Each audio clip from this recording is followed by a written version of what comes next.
If Mom's here, I need to worry nothing anymore. You can just leave. My husband coldly said to me, despite me having contributed $1,500 monthly to his mother. Even his mother, Catherine, being there at that moment, added insult to injury. We don't need a wife who can even manage household chores properly. Thinking they could easily get rid of me, Catherine sneered at me. I realized my efforts for these people were futile. I finally made up my mind and replied with a smile. Oh, really? Okay, then I'll leave. Huh? I'm Karen, a 32-year-old office worker. I met my husband, Jake, at a mixer I was invited to by friends. We quickly hit it off thanks to his bright and friendly nature, and our relationship smoothly progressed to marriage, now in its 5th year. We don't have children yet. Jake had lived with Catherine before we married, but upon getting married, we decided to build a new house on his family's property. It was Jake's idea. I'm worried about Mom living alone, so I want to live nearby. But I also want to stay separate for our newlywed period, so this is the best solution. But building a house means a huge mortgage, right? Don't worry about that. Mom is supposed to use my late father's inheritance to pay for the house in full, so we'll have no mortgage. The house will be in my name, and we don't have to pay for the land. She said we just have to send her some money monthly as support. Is that really okay? Can she manage on that? She'll be fine. She has her part-time job and her pension in addition to that. Okay, then it's gonna work out. I'm relieved.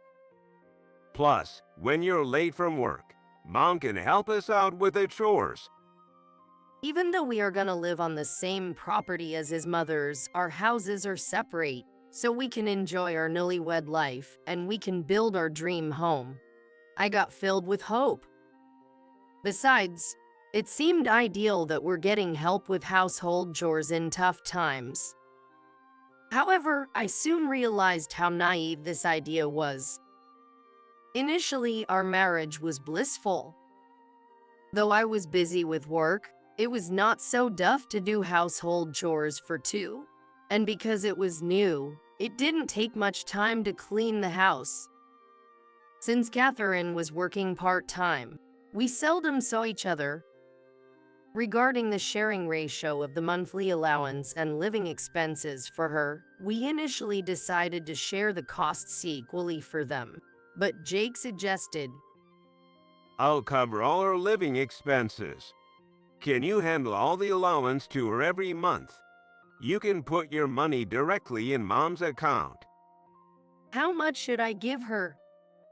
Well, how about $1,500 every month? Though it was over half of my salary, I realized that living expenses like utilities, food, medical, and clothing would cost more, so Jake's share was actually larger. It's a substantial expense.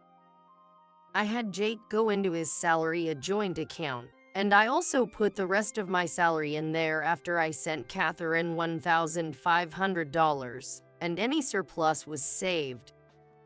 This went smoothly for about a year until Catherine quit her job and started visiting us often. I'm getting old, so I decided to quit and relax. Yay, you're right, Mom. We're working, so you don't have to push yourself anymore. Thank you, Jake. You're such a kind son.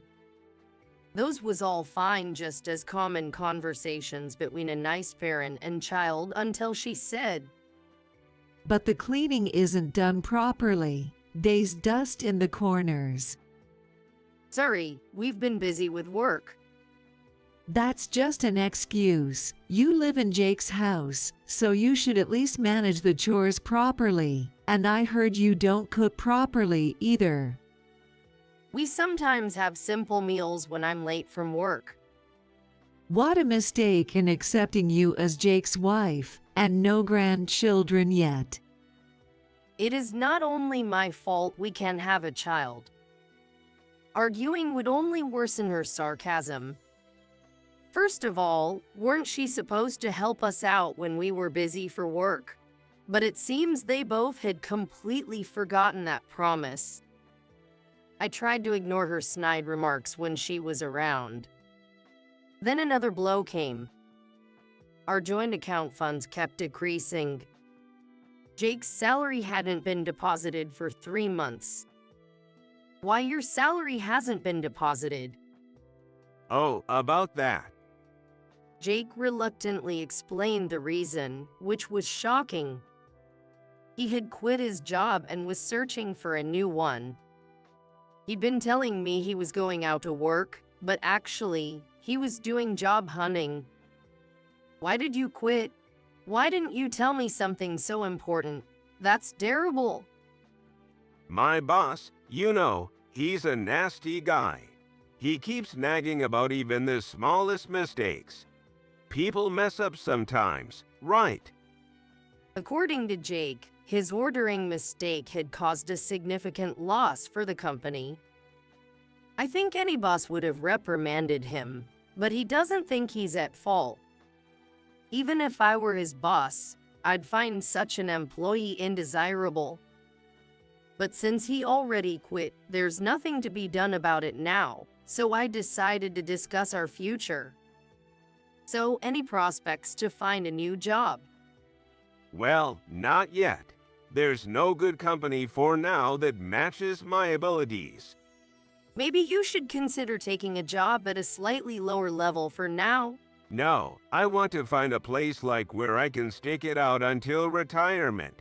So I'm being careful in my choice. But what about our living expenses? You're working too, right?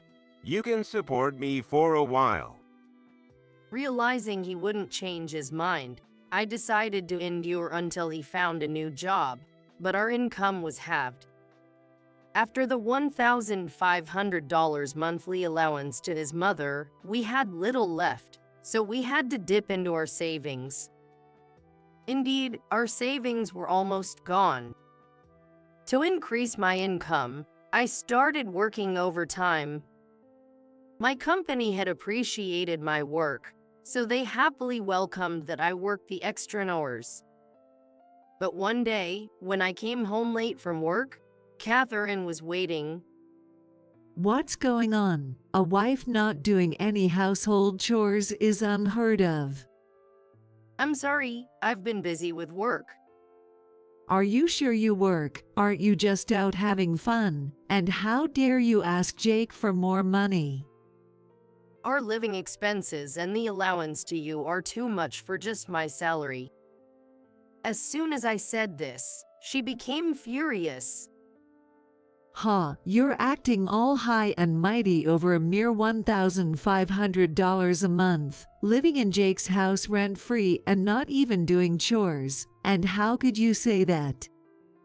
She easily said it's mere $1,500. That's the money I've worked so hard. She seemed to take the monthly allowance for granted and lose her sense of money. If I don't do the chores, Jake will have a hard time. It's all because of such a useless wife like you. She arrogantly said, but all she did was bringing home store-bought side dishes and only did laundry for herself and Jake. The kitchen sink was always piled with dirty dishes. She would prepare dinner for herself and Jake, but never for me. She told me to eat their leftovers. Jake, just sitting on the couch watching the TV, wouldn't even try to help me from Catherine's harsh words. Seeing that, I felt I was falling out of love with Jake. His job hunt was going nowhere due to his pride, aiming only for top-tier companies. After a year, he was still unemployed, spending his days lounging around doing nothing at home. Listen, we're going to run out of savings at this rate. Can't you at least get a part-time job to help with expenses? Jake glared at me. This house is in my name. It's mine. You're living here thanks to me, and you're a wife who can't even properly taking care of her husband. It's only natural for you to pay the living expenses. I mean, we're gonna see no future in our life if this goes on. I'm the one paying for everything, including the allowance to your mom. It's just $1,500 a month. You're being persistent. If you don't like it, leave my house. He said, hitting the table, and stormed out of the room. He also referred to the money I worked hard to earn as just $1,500. The relationship between us became more strained than ever. Then, one day, there was unexpected good news. Jake got a chance to work at a company owned by one of Catherine's acquaintances. The salary wouldn't be as high as his previous job, but I was relieved he'd be working again. Jake was hired on a 3-month trial period first. It's not the kind of company a talented person like me should work at. But Mom introduced me, so I couldn't refuse. I'm just glad you're willing to work. Do your best to get hired permanently. But I never knew his joining this company would make things even worse. He started going to work eagerly, but after a month, he began coming home late or not at all. I noticed a strange perfume scent on his jacket. Moreover, he stopped putting his salary to our joint account and even started withdrawing money without my knowledge. I still continued the monthly allowance to Catherine, but just tried stopping depositing my money into our joint account. Then Jake exploded in anger and yelled at me. You didn't been putting your money in the account, did you? There's no money left. You haven't been putting your salary in either, have you? What on earth are you spending it on? Shut up. I have my social obligations. That's ridiculous. Are you planning to live off my earnings? If you put in for our living expenses, I will too. It's my house you're living in, so it's only natural for you to pay. He believed it was natural for me to pay for everything, including the money to his mother and our living expenses, while he spent all his earnings on himself. I was dumbfounded by his words. At this point, I didn't mention anything since I had no proof, but I decided to investigate his suspicious behavior. I wanted to hire a private investigator, but I couldn't afford to spend tens of thousands of dollars. I'll have to do it myself. First, I decided to check his phone while he was sleeping deeply. I remembered that he usually used his fingerprint to unlock it. I gently touched his index finger to his phone while he was sound asleep. As I thought, it unlocked. Inside, I found his frequent exchanges with a woman named Lisa, a stranger to me. The content was appalling. Today's date was so much fun. I want to be with you forever. Will you marry me? I'll get rid of her. Just wait. Can't wait to live together in our new home. Such nauseating conversations continued. I sent the data to my phone.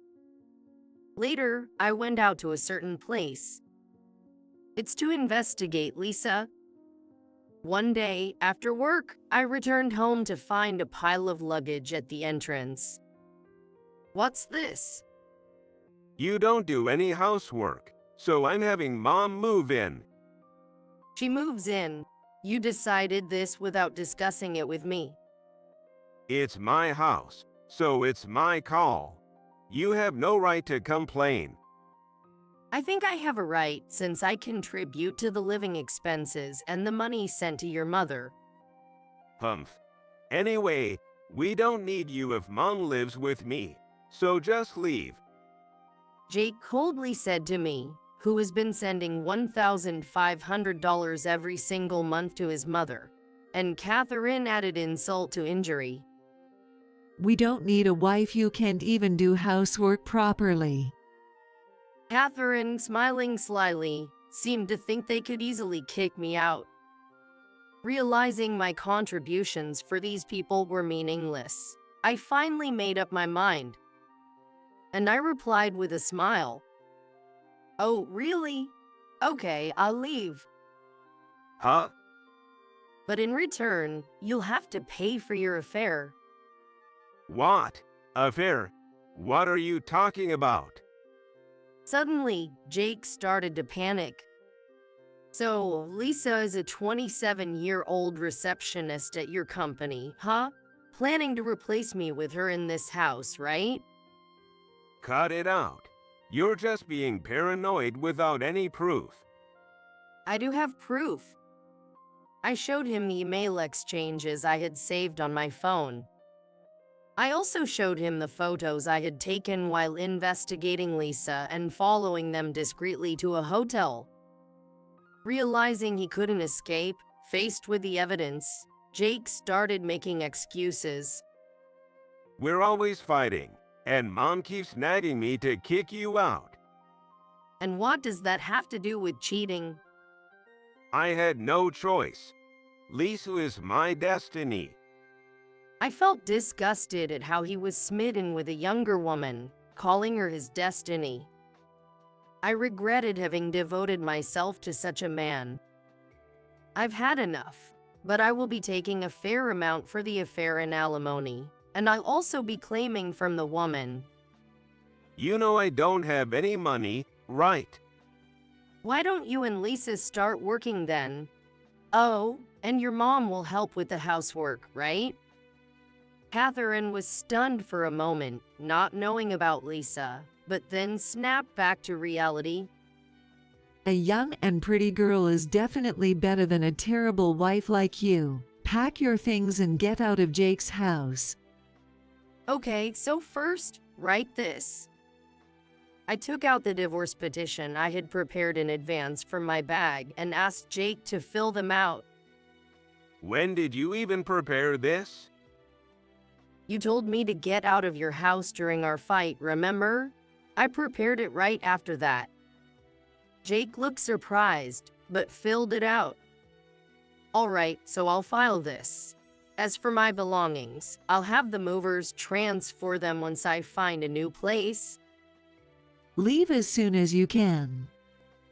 That day, I took only what I could carry in my bag and went back to my parents' house. They were surprised by my sudden return but welcomed me warmly, sensing something was wrong with me. The next day, I took a few days off work and started making things proceed. I filed the divorce, hired a lawyer for the divorce proceedings and alimony claims, and looked for a new place to live. It was busy, but I was fulfilled. I never wanted to have anything to do with those two ever again. I found a right pretty apartment perfect for living alone and arranged for movers. Only on the moving day, I went back to former home. Jake was out at work, but Catherine was there. I had the movers take my belongings, furniture, and appliances. Are you taking everything? The house will be empty. I bought everything of these. When we got married, he bought a house, and I bought the furniture and appliances instead with my own savings. If you insist the house is Jake's, then these items are mine. She had nothing to say and looked frustrated. Once I moved into the apartment, I started enjoying my free, happy single life. I could spend my entire salary on myself. Thanks to working hard and diligently, I even got promoted and increased my income. About 3 months into this new life, I received many calls from Catherine. I regretted not having blocked her number earlier, but the phone rang so persistently that I finally had no choice but to answer it. Karen, finally, you picked up. What do you want? Please come back. What are you talking about? Didn't you tell me to leave? I apologize. I regret everything. Come live with us, and please send my account the $1,500 every month again, like before. Such a selfish person. According to her, Jake's affair was discovered at his workplace. He missed the chance to be hired as a full-time employee and was living off a part-time job now. He and Lisa moved in together, but Lisa didn't want to live with Catherine, so Catherine moved back to her old house. With no financial support from me and even her son, she was struggling, living only on her pension. We have no relationships anymore, so I will not. Bye. I firmly refused and blocked her number. I also blocked Jake's number. I truly didn't want to involved with them anymore. A few days later, as I was leaving work, Jake waited for me outside my office. Karen, I apologize. Please, give me another chance. Look. He begged, kneeling down on the street. He told, living with Lisa turned out to be terrible. She couldn't handle household chores at all, and after her affair was exposed, she quit her job because it became too uncomfortable to stay.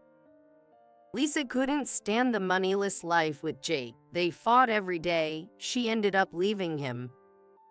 It's too late. I never want to see you again. If you do this again, I'll call the police. Please. Wait. Please. After that, through my lawyer, I received $30,000 in alimony from Jake and $15,000 from Lisa.